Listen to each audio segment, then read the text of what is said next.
ஹரே கிருஷ்ணா மாதாஜி சென் பிரபுஜிஸ். எல்லாருக்கும் அன்பான மாலை வணக்கங்கள். எங்களோட கிளாஸை ஸ்டார்ட் பண்ணலாம். நம ஓம் விஷ்ணு பதாய கிருஷ்ண பிரேஷ்டாய பூததே ஸ்ரீமதே பக்தி வேதாந்த சுவாமி நீதி நாமினே நமஸ்தே சரஸ்வதி தேவி கௌரவாணி பிரச்சாரிணே நிர்விசேஷ சூன்யவாதி पाश्चात्य देशतारिणीं कृष्णाय वासुदेवाय देवकी नन्दनाय च नन्दगोपकुमाराय गोविन्दाय नमो नमः। नमः पङ्कजनाभाय नमः पङ्कजमालिने नमः पङ्कजनेत्राय नमस्ते पङ्कजाङ्गर्ये। जय श्री कृष्णा चैतन्य प्रभु नित्यानंद श्री अद्वैत गदाधर श्रीवासादि गौर भक्त वृंद। हरे कृष्णा कृष्ण कृष्णा हरे हरे हरे राम राम राम हरे हरे। ओम नमो भगवते वासुदेवाय ओम नमो भगवते वासुदेवाय ओम नमो भगवते वासुदेवाय। ओम अज्ञानतिमिरान्धस्य ज्ञानाञ्जनशलाकाय चक्षुरुन्मीलितं येन तस्मै श्री गुरुवे नमः। वाञ्छाकल्पतरुभ्यश्च कृपा सिन्धुभ्येव च पतितानां पावनेभ्यो वैष्णवेभ्यो। हरे कृष्णा. எல்லாருக்கும் அன்பான மாலை வணக்கங்கள். இன்னைக்கு பக்தி தொண்டின் பலன்கள், அது பக்தி ரசத்தின் வெளிப்பாடு. இந்த அத்தியாயத்துல பகவான் கிருஷ்ணரிடம் தூய பக்தி பண்ணிட்டு அது செஞ்சாக்க பக்தனுக்கு கிடைக்கும் என்ன உயர்ந்த ஆன்மீக அனுபவங்களை பத்தி பார்க்க போறோம். பக்தி ரசத்தில் பல்வேறு நிலைகளும் அதுவும் டீட்டெயில் தான் இன்னைக்கு பார்க்கலாம். ஓகே, தூய பக்தியினால இருக்கிற உயர்ந்த பலன் என்ன? தூய பக்தியோட நம்ம அன்போட சேவை செய்யறது என்ன ஆகும்? உலக இன்பங்களை விட ஆன்மீகத்துல நம்ம ஆனந்தத்தை அனுபவிக்க முடியும். அதுதான் தூய பக்தியின் உயர்ந்த பலன். ஓகே, ரெண்டாவது பக்தி ரசம். பக்தனுக்கும் பகவானுக்கும் இடையே ஏற்படும் அன்பான உறவு பேரு பக்தி ரசம்னு, அதையும் பார்க்க போறோம் டீட்டெயில. கிருஷ்ணருடன் தனிப்பட்ட உறவு. பக்தர்கள் கிருஷ்ணரை வெவ்வேறு அன்பான உறவுகளில் அணுகுகிறார்கள். என்னென்ன உறவுகள் நம்ம படிச்சிருக்கோம்? தாசியம்மா பார்க்குறா, சில பேர் சக்கியம்மா பார்க்குறா, வாத்சல்யம்மா பார்க்குறா, மாதுரியத்துல போய் காதல் இதுலையும் அதுலேயும் நிறைய பேர் அவரை பார்க்குறார். பக்தனின் இதய மாற்றம். பக்தனோட இதயம் என்ன? பக்தி வளர வளர வளர வளர என்ன ஆகுது? பக்தனின் மனம் கிருஷ்ணரின் நாமம், ரூபம், குணம் அதுல நம்ம ஒரு இது ஏற்படுறது, ஒரு பற்று ஜாஸ்தியா போயிடுது. அதனால ஆன்மீக உணர்வுகள் இயற்கையாக வெளிப்படுகிறது. வாழ்த்தெல்லாம் உலக பற்றுதல் குறையும். உலக பற்றுதல கண்டிப்பா குறையும். கிருஷ்ண பக்தியில் உண்மையான ஆனந்தத்தை அனுபவிக்கும் போது உலக விஷயங்களின் மீதான ஈர்ப்பு படிப்படியாக குறைகிறது. கிருஷ்ண சேவையில் உண்மையான மகிழ்ச்சி. எல்லாத்தையும் விட முக்கியமானது என்ன? கிருஷ்ண சேவை தான் முக்கியமான பக்தி மகிழ்ச்சிங்கிறது. பக்தனுக்கு கிருஷ்ணரை மகிழ்விக்கிறது தான் மிகப்பெரிய திருப்தியாகிறது. என்ன தனக்காக இது இன்பம் தேடாமல் கிருஷ்ணருக்காக சேவை செய்வதே தூய பக்தியின் அடையாளமாக அவன் நினைச்சுக்கலாம். சுருக்கமா சொல்லணும்னா இந்த சாப்டர்ல இருந்து கிருஷ்ணரிடம் தூய அன்புடன் செய்யப்படும் பக்தி தொண்டு பக்தனின் இதயத்தில் ஆன்மீக ஆனந்தத்தையும் பக்தி ரசத்தையும் வெளிப்படுத்துகிறது. கிருஷ்ணருடன் அன்பான உறவு வளரும் போது பக்தன் உலக இன்பங்களை தாண்டி உண்மையான ஆனந்தத்தை அனுபவிக்கிறான். ஓகே, இந்த சாப்டர்ல இருந்து முக்கியமான கிடைக்கிற பாடம் என்னன்னா, கிருஷ்ணருக்கு அன்புடன் செய்யும் சேவை, பக்தி வளர்ச்சி, கிருஷ்ணருடன் அன்பான உறவு, ஆன்மீக ஆனந்தம். இதுதான் முக்கியமான பாடம் இந்த சாப்டர்ல.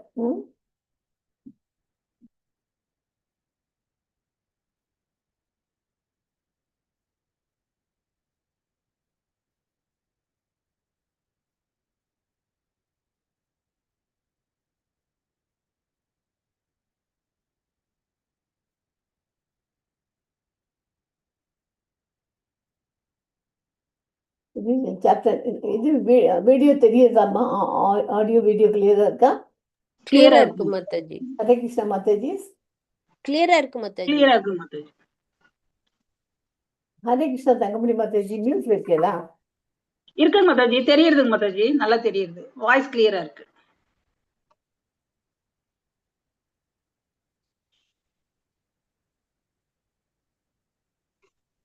மாதாஜிக்கு கேக்கல போல மாதாஜி. இப்ப கேக்குதா மாதாஜி? கேக்குது மாதாஜி. நல்லா தெரியுது. பிக்சர் நல்லா தெரியுது ஓகேம்மா மாதாஜி. ஓகேம்மா தேங்க்யூ மாதாஜி. இன்னைக்கு படிக்க போறது தூய கிருஷ்ண பிரேமை, பியூர் லவ் ஆஃப் காட். அதுல பிரேமைனா என்ன?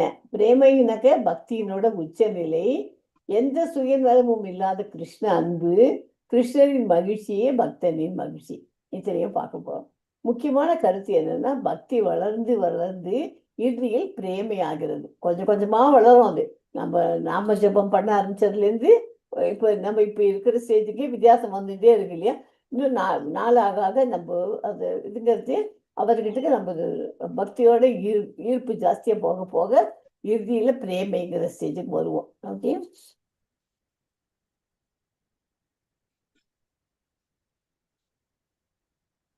எப்படி பக்தியில முன்னேறணும்? ஸ்ரத்தா, சாது சங்கம், பஜன கிரியா, அனர்த்த நிவர்த்தி, நிஷ்டா நிஷ்டா நிஷ்டா, ருச்சி, ஆசக்தி, பாவம், பிரேமை. எப்போ பிரேம ஸ்டேஜ் அடைய முடியும்? ஸ்ரத்தாலேருந்து சாது சங்கம் போனோம், அப்புறம் பஜன கிரியா, அனர்த்த நிவர்த்தி, நிஷ்டா, ருச்சி, ஆசக்தி, பாவம், பிரேமை. ஓகே, விதையிலிருந்து மலரும் தாமரை அல்லது வளர்ச்சி படிக்கிறது. அதுதான் இருக்குது. பிக்சர் போல பிரேமைக்கும் காமத்துக்கும் டிஃபரன்ஸ் இருக்கு இல்லையா? காமம்னா என்ன? தனக்கு இன்பத்தை தேடுறது, சுயநலம். பிரேமைனாக்க கிருஷ்ணருக்கு இன்பம் அளிப்பது, முழுமையான தன்னலமின்மை. இதை நல்லா தெரிஞ்சு வச்சுங்கோ. காமத்துக்கும் பிரேமைக்கும் என்ன டிஃபரன்ஸ்? காமம்ங்கிறது சுயநல இன்பம், தனக்கு இன்பம் தேடும் சுயநலம். பிரேமைங்கிறது கிருஷ்ணருக்கு இன்பம் அளிப்பது நோக்கம், முழுமையான தன்னலமின்மை. உதாரணமாக தங்கத்திலிருந்து தங்கத்திற்கும் இரும்பிற்கும் உள்ள வேறுபாடு போல, தங்க இதயம் இரும்பு சங்கிலி. அது பக்கத்துல போட்டு அதுக்கு குறியிட்டு படம், அதுதான் படம் காமிச்சிருக்காங்க. அந்த மாதிரி தங்க இதயம் இருந்ததும் இரும்பு சங்கிலிக்கும் வித்தியாசம் எப்படி இருக்கோ அந்த மாதிரி கிருஷ்ணருக்கு இன்பம் அளிப்பது தான் நோக்கமா இருக்கணும். ஓகே, இது பிரேமையின் அறிகுறிகள் என்ன? பிரேமை பெற்ற பக்தர் எப்போதும் கிருஷ்ணரை நினைப்பார், ஹரிநாமத்தில் பேரானந்தம் அடைவார், சில சமயம் கண்ணீர் கூட வடிப்பார், ஆர்வம் ஆடுவார், பாடுவார், பக்தி பரவசம் அடைவார். ஓகே, அதாவது முன்மாதிரிகள் யாரு? நான் தூய பிரேமிகள் எடுத்துக்காட்டுகள் யாருன்னா, பிருந்தாவன கோபியர்கள், ஸ்ரீமதி ராதாராணி, பிரகலாத் மகாராஜ், உத்தவர். இவெல்லாம் முன்மாதிரிகள், எக்ஸாம்பிள்ஸ். ஓகே, நாம் எப்படி அடைவது அந்த இதை? இரவும் ஹரே கிருஷ்ணா மகாமந்திரத்தை சொல்லணும், சாஸ்திரங்கள்லாம் படிக்கணும், சாது சங்கம், குருவின் வழிகாட்டுகளை பின்பற்றணும், தன்னலமற்ற சேவை. ஓகே, இப்போ பக்தியின் இறுதி பலன் கிருஷ்ண பிரேமை. ஹரே கிருஷ்ணா மகாமந்திரம், ஹரே கிருஷ்ணா கிருஷ்ண கிருஷ்ணா ஹரே ஹரே, ஹரே ராம ராம ராம ஹரே ஹரே. ஓகே, இதை படிக்கலாம். எஸ் மாதாஜி, ஆரம்பிங்க, ஸ்டார்ட் பண்ணுங்க. அத்தியாயம் 19, இறைவன் மீதான தூய அன்பில் செய்யப்படும் பக்தி தொண்டு. குறிப்பிட்ட உறவு முறையில் கிருஷ்ணர் மீது அன்பு செலுத்துவதற்கான ஒருவனது விருப்பம் தீவிரமடையும் பொழுது அது இறைவன் மீதான தூய காதலாக அறியப்படுகிறது. ஆரம்பத்தில் ஒரு பக்தன் தனது ஆன்மீக குருவின் கட்டளையின் பேரில் பக்தி தொண்டின் ஒழுங்குமுறை விதிகளில் ஈடுபடுகிறான். அதன் மூலம் அவன் எல்லா உலகியல் மாசுக்களிலிருந்தும் தூய்மை அடையும் பொழுது பக்தி தொண்டின் மீது அவனுடைய பற்றும் சுவையும் வளர்ச்சி பெறுகிறது. இச்சுவையும் பற்றும் காலக்கிரமத்தில் படிப்படியாக தீவிரமடையும் பொழுது அது காதலாக மாறுகிறது. காதல் என்னும் வார்த்தை உண்மையில் முழுமுதற் கடவுளோடு கொள்ளும் உறவுக்கு மட்டுமே பொருந்துவதாகும். உலகுக்கும் காதலுக்கும் தொடர்பே இல்லை. உலகில் காதல் என்னும் பெயரில் செய்யப்படுவதெல்லாம் காமமன்றி வேறில்லை. காதலுக்கும் காமத்திற்கும் பொன்னுக்கும் இரும்புக்கும் இடையில் உள்ளது போல் கடலளவு வித்தியாசம் உள்ளது. நாரத பஞ்சாத்திரத்தில் காமமானது முற்றிலும் முழுமுதற் கடவுளிடம் மாற்றப்பட்டு உறவு என்பது முற்றிலும் அவர் மீது ஏற்றப்பட்டதென்றால் அதுவே தூய காதலாக மிகச்சிறந்த மகான்களான பீஷ்மர், பிரகலாதர், உத்தவர், நாரதர் போன்றவர்களால் ஏற்றுக்கொள்ளப்பட்டிருக்கிறது என்று சொல்லப்பட்டுள்ளது. முழுமுதற் கடவுளின் காதல் என்பது பிறர் ஒருவன் மீது வைத்திருக்கும் காதல் அனைத்தையும் முற்றிலும் துறப்பதாகும் என்று பீஷ்மரை பொறுத்தமட்டில் பிறர் மீது வைத்திருக்கும் எல்லா உறவுகளையும் புறக்கணித்துவிட்டு ஒருவன் மீது பாசம் அனைத்தையும் வைப்பது காதல் ஆகும். இத்தூய காதலானது 2 நிலையில் முழுமுதற் கடவுளிடம் மாற்றப்படுகிறது. ஒன்று மெய் மறத்தலினால், மற்றொன்று முழுமுதற் கடவுளின் காரணமற்ற கருணையினால். மெய் மறத்தல் முழுமுதற் கடவுள் மீதான மெய்மறந்த காதலானது ஆன்மீக குருவின் வழிகாட்டுதலின் கீழ் சாஸ்திரங்களில் உள்ள பக்தி தொண்டிற்கான ஒழுங்குமுறை விதிகளை கடைபிடிப்பதால் மிகவும் ஆற்றலுடன் தூண்டப்படுகிறது. ஸ்ரீமத் பாகவதம் 11ஆம் காண்டம் 2ஆம் அத்தியாயம் 40வது ஸ்லோகத்தில் பக்தி தொண்டில் ஒழுங்குமுறை விதிகளை பின்பற்றுவதனால் உண்டாகும் மெய்மறந்த காதலை பற்றி விளக்கப்பட்டுள்ளது. அதில் பக்தி தொண்டின் ஒழுங்குமுறை விதிகளை பின்பற்றும் காலத்தில் ஒரு பக்தன் அவனது இயற்கையான கிருஷ்ண உணர்வில் வளர்ச்சி பெறுகிறான். அதனால் அவன் மென்மையான இதயம் பெற்று ஒரு பைத்தியக்காரனை போல் பாடவும் ஆடவும் செய்கிறான். பகவானின் புனித நாமத்தை ஓதும் பொழுது அவன் சில சமயம் பாடுகிறான், சில சமயம் பிறரை பற்றி கவலைப்படாமல் ஒரு பைத்தியக்காரனை போல் ஆடுகிறான் என்று குறிப்பிடப்பட்டிருக்கிறது. பத்ம புராணத்தில் தானே பீரிட்டெழும் பாசத்தில் பிறக்கும் மெய்மருந்த காதலை பற்றி குறிப்பிடப்பட்டுள்ளது. எழில் முகம் வாய்ந்த சந்திரகாந்தி என்னும் கன்னிப்பெண் கிருஷ்ணரையே தன் கணவனாக அடைய வேண்டும் என்பதற்காக பிரம்மச்சரியம் காத்து வந்தாள். அவள் எப்போதும் பகவானின் உருவத்தையே தியானித்து கொண்டும் அவரது கீர்த்திகளை பாடிக்கொண்டும் இருந்தாள். அவள் வேறு எவரையும் தனது கணவனாக அடைய விரும்பவில்லை. பகவான் கிருஷ்ணரே தனது கணவராக வர வேண்டும் என்பதில் அவள் உறுதியாக இருந்தாள். மாதாஜி யாரா படிக்கிறீங்களா? படிங்க இந்திராணி மாதாஜி, படிங்கம்மா. ஹரே கிருஷ்ணா.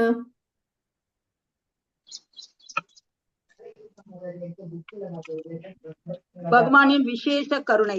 ஒரு பக்தன் மெய்மறந்த காதலில் எப்போதும் பகவானுடன் தொடர்புடையவனாக காணப்பட்டான் என்றால் அவனது அந்நிலையானது பகவானது விசேஷ கருணையினால் அவனுக்கு அளிக்கப்பட்டிருக்கிறது என்று அறிதல் வேண்டும். இவ்விசேஷ கருணைக்கு உதாரணம் ஸ்ரீமத் பாகவதம் 11ஆம் காண்டம் 12ஆம் அத்தியாயம் 7வது ஸ்லோகத்தில் காணப்படுகிறது. அதில் பகவான் கிருஷ்ணர் உத்தவரிடம் கூறுகிறார், என்னை அடைவதற்காக விருந்தாவனத்தில் உள்ள கோபியர்கள் வேதங்களை கற்றதில்லை, புண்ணிய தலங்களுக்கு யாத்திரை சென்றதில்லை, பயபக்தியுடன் உரிய விதிகளை பின்பற்றியதில்லை, எந்த விதமான தவமும் செய்ததில்லை. என்னுடன் கொண்ட தொடர்பினால் மட்டுமே பக்தி தொண்டின் நிறைவு நிலையை அவர்கள் எய்த பெற்றனர். பத்ம புராணத்தின் சந்திரகாந்தி மற்றும் ஸ்ரீமத் பாகவதத்தின் கோபியர்களின் உதாரணங்களிலிருந்து எப்போதும் கிருஷ்ணரையே சிந்தித்து எப்போதும் அவரது கீர்த்திகளையே தன்னை மறந்த காதலில் பாடிக்கொண்டிருக்கும் ஒரு பக்தன் அவன் எந்நிலையிலிருந்தும் கிருஷ்ணரின் விசேஷ கருணையினால் மாறாத பக்தி காதலில் உயர் நிலையினை எய்துகிறான் என்று தெரிகிறது. இது ஸ்ரீமத் பாகவதத்திலும் கூட உறுதி செய்யப்பட்டிருக்கிறது. பரமபுருஷ பகவான் ஹரியை ஒருவன் வழிபட்டு போற்றி காதலித்தான் என்றால் அவன் எல்லா வகையான தவங்களையும் விரதங்களையும் ஆத்ம உணர்வுக்கான வழிமுறைகளையும் நிறைவேற்றி விட்டவனாக புரிந்து கொள்ளப்பட வேண்டும். இதற்கு மாறாக எல்லா விதமான தவங்களையும் விரதங்களையும் யோகாசனங்களையும் மேற்கொண்டாலும் ஹரியின் மீதான காதலில் ஒருவனால் வளர்ச்சி பெற முடியவில்லை என்றால் அவனது செயல்கள் அனைத்தும் பயனற்றவை என்றே கருதப்படும். ஒருவன் எப்போதும் கிருஷ்ணரை தனது அகத்திலும் புறத்திலும் காண்கிறான் என்றால் அவன் எல்லா விதமான தவங்களையும் ஆத்ம உணர்விற்கான விரதங்களையும் கடந்து வந்தவனாக கருதப்படுகிறான். எல்லா விதமான தவங்களையும் விரதங்களையும் செய்த பிறகும் ஒருவனால் கிருஷ்ணரை அகத்திலும் புறத்திலும் காண முடியவில்லை என்றால் அவன் பயனின்றி தனது செயல்களை செய்திருக்கிறான் என்றே பொருளாகும். ஹரே கிருஷ்ணா. இந்திராணி மாதாஜி படிக்கிறதா படிக்கிற ராஜேஸ்வரி மாதாஜி. நான் படிக்கிறேன் மாதாஜி. படிங்கம்மா. ஹரே கிருஷ்ணா மாதாஜி, படிக்கிறேன் மாதாஜி. படிங்க மாதாஜி. படிங்க மாதாஜி. இல்ல நீங்க படிங்க, நான் அப்படியே பின்னாடி வரேன் மாதாஜி. நான் ஒரே ஒரு பகவானின் விசேஷ கருணையினால் உண்டாகும் கிருஷ்ணர் மீதான தன்னிச்சையான காதலானது 2 பிரிவுகளாக பிரிக்கப்படுகிறது. ஒன்று பகவானின் மகிமையின் மீதான அளவற்ற பயபக்தியாகும். மற்றொன்று எந்தவிதமானதை தொடர்புமின்றி கிருஷ்ணர் மீது தானாகவே காதல் கொண்டதாகும். நாரத பஞ்சராத்திரத்தில் பரமபுருஷ பகவானின் மகிமையின் மீது அளவற்ற பயபக்தியுடனாக ஒருவன் இருந்தான் என்றால் அவன் அவர் மீது அளவில்லா பாசமும் உறுதியான காதலும் எய்தப்பெறுகிறான் என்பதோடு அவன் 4 வகையான வைஷ்ணவ முக்திகளையும் நிச்சயம் அடைவான் என்று உறுதியளிக்கப்பட்டுள்ளது. 4 முக்கியமான 4 முக்தி வளர்ன பகவானை போன்ற அங்க அவயவங்கள் பெறுதல், பகவானிடம் உள்ளதை போன்ற வளங்களை பெறுதல், பகவானுடன் அவர் இருக்கும் உலகத்தில் ஒன்றாக வசித்தல், பகவானுடன் நித்திய தொடர்பு கொள்ளுதல் என்பனவையாகும். பகவானின் ஒளியில் ஒன்றாக இணையும் மாயாவாத முக்தியிலிருந்து வைஷ்ணவ முக்தி முற்றிலும் வேறுபாடுடையதாகும். நாரத பஞ்சராத்திரத்தில் தூய மாசற்ற பக்தி தொண்டு சுயநல கலப்பற்றதாகும் என்று விளக்கப்பட்டிருக்கிறது. ஒரு பக்தன் தொடர்ந்து கிருஷ்ணன் மீது காதல் கொண்டு அவனது மனம் எப்போதும் அவரிடமே நினைய பெற்றதென்றால் அபக்தி மனப்பான்மை பகவானின் கவனத்தை கவர்வதற்கான ஒரே வழிமுறையாக உறுதி செய்யப்படும். அதாவது பகவான் கிருஷ்ணரின் திருவுருவத்தை தொடர்ந்து நினைத்துக் கொண்டிருக்கும் ஒரு வைணவன் தூய வைணவனாக கருதப்படுகிறான். பொதுவாக ஒரு பக்தன் பக்தி தொண்டின் ஒழுங்குமுறை விதிகளை கடுமையாக பின்பற்றிய காரணத்தினால் பகவானின் கருணையினை எய்த பெற்றான் என்றால், அவன் பகவானின் உன்னத அழகினாலும் பக்தி தொண்டினை தானே மனமுவந்து நிறைவேற்றியதனாலும் பகவானின் பரம மகிமையின் மீது கவர்ச்சியுடன் ஆகின்றான். தெளிவாக கூற வேண்டுமெனில், பக்தி தொண்டின் ஒழுங்குமுறை விதிகளை நிறைவேற்றுவதன் மூலம் ஒருவனால் பகவானின் உன்னத அழகினை முற்றிலும் பாராட்ட முடியும். எது எப்படியாயினும் இது போன்ற மேன்மை நிலைகள் பகவான் ஒரு பக்தனுக்கு அருள் விசேஷ கருணையினாலேயே சாத்தியமாகுதல். ஹரே கிருஷ்ண மாதாஜி. ராஜேஸ்வரி ஹரே மாதாஜி, கிருஷ்ணா சுபமலர் மாதாஜி. மாதாஜி, எல்லாரும் கொஞ்சம் கொஞ்சம் படிச்சுங்க. லாஸ்ட் சாப்டர் ஆளுக்கு ஒரு பேராகிராஃப் படிச்சுங்க. கிருஷ்ணமூர்த்தி பிரபுஜி ஹரே கொஞ்சம் தூய Yes. பக்தர்களுடன் தொடர்பு கொள்ளுதல், முழுமுதற் கடவுள் மீதான காதலில் வளர்ச்சி பெறுவதற்கு விலக்கியுள்ள போதிலும் ஸ்ரீல ரூப கோஸ்வாமி ஒருவன் எவ்வாறு அந்த உயர்நிலையை அடையலாம் என்பதற்கு இப்போது ஒரு பொதுவான விளக்கம் ஒன்று தருகிறார்.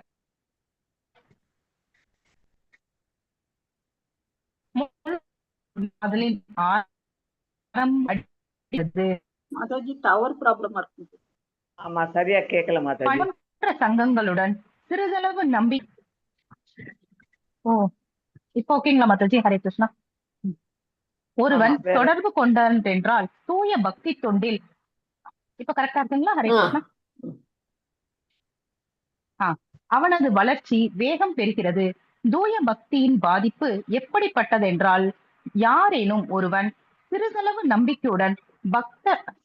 நம்பிக்கையுடன் அப்பக்தனுடன் தொடர்பு கொண்டான் என்றால் அதிகாரப்பூர்வ வேத இலக்கியங்களான பகவத்கீதை மற்றும் ஸ்ரீமத் மாதாஜி கேட்கல. ஸ்ரீமத் பாகவதம் போன்ற கேட்கல மாதாஜி. கேட்கல. சுபமலர் மாதாஜி, நீங்க நான் வெளியில continue. டவர் கிடைக்காம வெளியே போயிட்டேன் மாதாஜி. ஹரே கிருஷ்ண மாதாஜி. தூய பக்தர்களுடன் தொடர்பு ஸ்டார்டிங்ல கொள்ளுதல். இருந்து படிங்க மாதாஜி. அதெல்லாம் அதான் தூய பக்தர்களுடன் தொடர்பு கொள்ளுதல், முழுமுதற் கடவுள் மீதான காதலில் வளர்ச்சி பெறுவதற்கு பல்வேறு வழிமுறைகளை இதுவரை விளக்கியுள்ள போதிலும் ஸ்ரீல ரூப கோஸ்வாமி ஒருவன் எவ்வாறு அந்த உயர்நிலையை அடையலாம் என்பதற்கு இப்போது ஒரு பொதுவான விளக்கம் ஒன்று தருகிறார். முழுமுதற் கடவுள் மீதான மெய்மறந்த காதலின் ஆரம்பம் நம்பிக்கையை அடிப்படையாக கொண்டு இருக்கிறது. தூய பக்தர்களின் சங்கங்களும் பணி நிறுவனங்களும் பல இருக்கின்றன. இது போன்ற சங்கங்களுடன் சிறிதளவு நம்பிக்கையுடைய ஒருவன் தொடர்பு கொண்டான் என்றால் தூய பக்தி தொண்டில் அவனது வளர்ச்சி வேகம் பெறுகிறது. தூய பக்தியின் பாதிப்பு எப்படிப்பட்டதென்றால், யாரேனும் ஒருவன் சிறிதளவு நம்பிக்கையுடனும் அப்பக்தனுடன் தொடர்பு கொண்டான் என்றால் அதிகாரப்பூர்வ வேத இலக்கியங்களான பகவத்கீதை மற்றும் ஸ்ரீமத் பாகவதம் போன்ற நூல்களிலிருந்து பகவானை பற்றி கேட்கும் நல்வாய்ப்பை பெறுகிறான். இவ்வாறு எல்லோரின் இதயங்களிலும் வீற்றிருக்கும் பகவானின் கருணையினால் அந்த அதிகாரப்பூர்வமான நூல்களின் விளக்கங்களில் ஒருவனது நம்பிக்கை படிப்படியாக வளர்ச்சி பெறுகிறது. தூய நிலையில் ஒருவன் சிறிதளவு முதிர்ச்சியும் வளர்ச்சியும் பெற்ற பிறகு அவன் ஒரு தூய பக்தனின் வழிகாட்டுதலின் கீழ் தானாகவே பக்தி தொண்டின் ஒழுங்குமுறை விதிகளை பின்பற்றுமாறு அருளப்பட்டு அப்பக்தரையே தனது ஆன்மீக குருவாகவும் ஏற்றுக்கொள்கிறான். அடுத்த நிலையில் ஆன்மீக குருவின் வழிகாட்டுதலின் கீழ் அப்பக்தன் பக்தி தொண்டின் ஒழுங்குமுறை விதிகளை நிறைவேற்றுகிறான். அச்செயலின் பயனாக அவன் தேவையில்லாத ராலிங் பண்ணுங்க மாதாஜி. மாதாஜி. மாதாஜி ஸ்டாலிக் பண்ணுங்க. ஏதாவது பண்ணுங்க. வந்துருச்சு. தேவையில்லாத தொழில்களிலிருந்து விடுதலை பெறுகிறான். பின்னர் அவனது நம்பிக்கை உறுதியுடன் நிலை பெறுகிறது. பின்னர் அவன் பக்தி தொண்டின் மீதான உன்னத சுவையில் வளர்ச்சி பெறுகிறான். பின்னர் பற்றின் மீதும் மெய்மறத்தலிலும் வளர்ச்சி பெறுகிறான். இறுதி நிலை முழுமுதற் கடவுள் மீதான தூய காதலாகும். இவையெல்லாம் தூய காதலின் பல்வேறு வளர்ச்சி நிலைகளாகும். குமுதா ரவி மாதாஜி நீங்க ஒரு நான் படிக்கட்டுமா மாதாஜி? கிருஷ்ணமூர்த்தி பிரபுஜி நீங்க ஒரு பேரா படிங்க. குமுதா ரவி படிக்கிறேன். பாக்கி முடிச்சிட்டோம். மிக மிக பாக்கியம் செய்வதர்களே வாழ்வில் இது போன்ற வெற்றியினை எய்துவர். வேத இலக்கியங்களை ஏட்டு கல்வியாக படிக்கும் மாணவர்களால் இது போன்ற வளர்ச்சி எவ்வாறு இடம் பெறுகிறது என்பதை போற்றி பாராட்ட முடியாது. அதனால்தான் நாரத பஞ்சராத்திரத்தில் சிவபெருமான் பார்வதியிடம் கூறுகிறார், அன்பிற்குரிய பரம தேவதையே, முழுமுதற் கடவுள் மீதான மெய்மறந்த காதலில் வளர்ச்சி பெற்று அக்காதலின் காரணமாக உன்னத ஆனந்தத்தில் எப்பொழுதும் மூழ்கியிருக்கும் ஒருவன் தனது உடல் அல்லது மனத்திலிருந்து உண்டாகும் பௌதிக இன்ப துன்பங்களை உணர மாட்டான் என்பதை நீ என்னிடமிருந்து அறிந்து கொள்வாயாக. உண்மையான காதல் விருட்சத்தின் வெவ்வேறு கிளைகளான பாசமும் காதல் செயல்களும் நேசத்திற்குரிய பல்வேறு வெளிப்பாடுகளும் முந்தியவை ஆகும். அவ்வெளிப்பாடுகள் பற்றி இங்கே எதுவும் விவாதிக்கப்பட போவதில்லை. குமுதா மாதாஜி பிரபுஜி, குமுதா மாதாஜி பாக்கி ஒரு 10 லைன் படிச்சு. ஹரே கிருஷ்ணா மாதாஜி படிங்க. குமுதா மாதாஜி. ஹரே கிருஷ்ணா மாதாஜி. நான் படிக்கிறேன். படிங்கம்மா. ஹரே கிருஷ்ண மாதாஜி. ஹரே கிருஷ்ண மாதாஜி. இப்பல்வேறு வெளிப்பாடுகளும் சாதனா கோஸ்வாமியால் சனாதன கோஸ்வாமி அவரது பாகவதாவதத்தில் என்னும் நூலில் விவரிக்கப்பட்டுள்ளன. இது போன்ற பாசங்களும் காதல் லீலைகளும் மிகவும் ரகசியமானவையாக இருந்த போதிலும் சனாதன கோஸ்வாமி அவற்றை மிகவும் தெளிவாக விளக்கியுள்ளார். இவ்வாறு ஸ்ரீல ரூப கோஸ்வாமி பக்தி ரசாமிர்த சிந்துவில் முதல் பகுதியை உன்னத எழிலை நிலை நிறுத்திய சனாதன கோஸ்வாமியின் உன்னத இன்பத்திற்கும் ஸ்ரீ ரகுநாத பட்ட கோஸ்வாமிகளுக்கும் ஸ்ரீ ரகுநாத தசரத தாச கோஸ்வாமிகளுக்கும் தமது ஆய்வினை சமர்ப்பிப்பதன் மூலம் நிறைவு செய்கிறார். இதிலிருந்து பக்தி ரசாமிர்த சிந்து எழுதப்பட்டுள்ள போதும் மகான் ஸ்ரீல ஜீவ கோஸ்வாமி அவர்கள் அவ்வளவு பிரபலமாகவில்லை என்று தெரிகிறது. இவ்வாறு பக்தி ரசாமிர்த சிந்துவில் முழுமுதல் கடவுள் மீதான மெய்மறந்த காதல் விளக்கங்கள் வரையுள்ள முதல் பகுதிக்கு பக்தி வேதாந்த சுருக்க உரை என்று வருகிறது. ஹரே கிருஷ்ண மாதாஜி. ரொம்ப குட்டியா இருக்குதுங்க மாதாஜி. ரொம்ப குட்டியா இருக்குதுங்க மாதாஜி. எழுத்து எனக்கு இது நாங்களே பண்ணிடுறோம். தங்கமணி மாதாஜியோட ஹெல்ப் வச்சுட்டு ஒரு மாதிரி சிம்பிளா முடிச்சுட்டோம். இதை வாஞ்சா கல்பதூபஸ்ய கிருபா சிந்துபிய பதிதானம் பாவனேபியோ வைஷ்ணவேபியோ நமோ நமக. அனந்த கோடி வைஷ்ணவ விருந்திக்கு